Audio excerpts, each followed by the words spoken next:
மதுரையில் மகளிர் சுய உதவி குழுக்களான வங்கிக் கடன் வழங்கும் விழா தமிழ்நாடு இளைஞர் நலன் மற்றும் விளையாட்டு மேம்பாட்டுத்துறை அமைச்சர் உதயநிதி ஸ்டாலின் தலைமையில் நடைபெற்றது.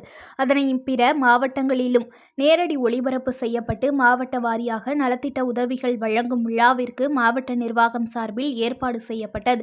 அதன்படி நாகப்பட்டினம் மாவட்டம் ஒரத்தூர் அரசு மருத்துவக் கல்லூரி கலையரங்கத்தில் மாவட்ட ஆகாஷ் தலைமையில் விழா தொடங்கியது. மதுரையில் நடைபெறும் மகளிர் சுய உதவி குழு கடன் வழங்கும் விழா நேரடி ஒளிபரப்பு பெரிய திரையில் ஒளிபரப்பு செய்ய தொடங்கிய முதலே இன்டர்நெட் பிரச்சனை ஏற்பட்டதால் நேரடி ஒளிபரப்பு சிறிது நேரம் தடை ஏற்பட்டு தொடங்கியது.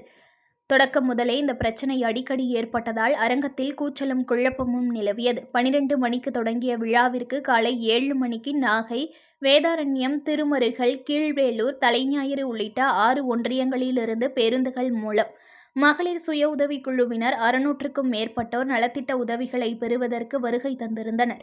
அமைச்சர் உதயநிதி உரையாற்றும் நிகழ்வு இன்டர்நெட் பிரச்சனையா திடீரென நின்று போனதால் மாவட்ட ஆட்சியர், தமிழ்நாடு மீன் வளர்ச்சி கழக தலைவர், தாட்கோ தலைவர் ஆகியோர் தங்களுடைய தொலைபேசியில் அமைச்சர் உரையாற்றியதை பார்க்க தொடங்கினர். அந்த அமைதியான சூழலால் காலை 7 மணிக்கு வருகை புரிந்த மகளிர் சுய உதவிக்குழு பெண்கள் அசதியில் தூங்கினர். தேநீர் மற்றும் குடிநீர் ஏற்பாடு செய்யாமல் மதியம் 1 மணி வரை காத்திருந்து கடனுதவிக்கான காசோலையை பெற்று வெளியேறினர். இதனால் அரங்கத்திற்கு வெளியே சிறிது நேரம் சலசலப்பு ஏற்பட்டது. அதிகாரிகள் தங்களுடைய காரில் பதுக்கி வைத்திருந்த தண்ணீரை சலசலப்பு குறைவதற்காக வழங்கினர். பல கோடி ரூபாய்க்கான கடனுதவி வழங்கும் விழாவில் அடிப்படை தேவைகளை பூர்த்தி செய்யவில்லை என மாவட்ட நிர்வாகம் மீது